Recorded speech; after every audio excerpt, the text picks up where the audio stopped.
Hello students, welcome to Steno Buddies. The dictation will start in 5 seconds.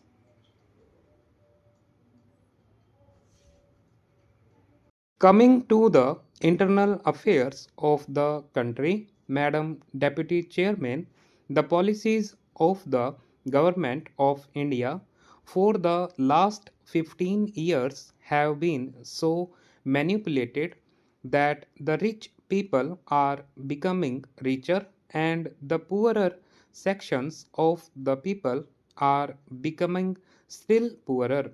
The committee that has been appointed to investigate into the question of the distribution of income has not yet given its verdict, but it is common knowledge that the people who are in the higher ups have become more rich and the people in the lower rung have become poorer. The prices of essential commodities that the peasants and the workers use have gone up so high that they are not within the reach of the mass of the people of the country. Government have not taken adequate steps to bring down the prices and to stabilize the prices as was recommended by the Food Grains Committee.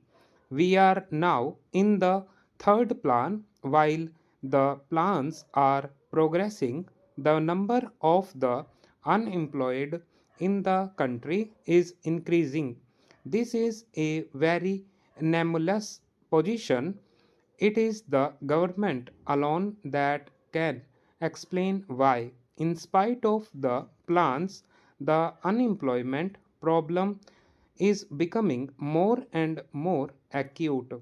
As was rightly pointed out yesterday by some speakers, our agriculture has not been paid due attention that should have been paid to in a country where 80% of the people live on land. Some 3 or 4 years back, when Mr.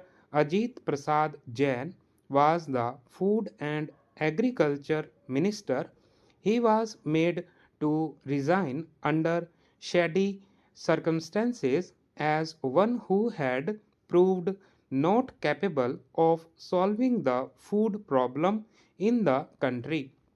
A suggestion was thrown that the portfolio of agriculture should be handled by an important and senior member of the cabinet, and particularly in the states by the chief ministers of the states, but nothing of the sort has happened. Whatever increase in food grains output we have obtained is not because of any increase in the yield per acre, but because of extensive cultivation. More land has been brought under cultivation, and some irrigation facilities have now been provided. But the increase that we have seen is not in keeping with the demand that is necessary for us to feed 400 millions in India.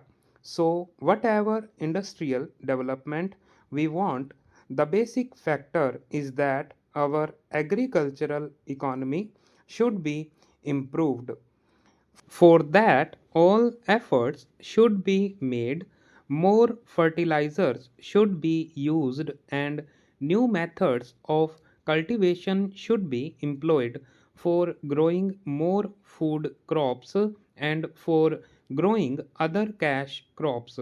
In a review that was published by the Planning Commission itself, they have pointed out that there is acute shortage of power in more than 50% of the states in India.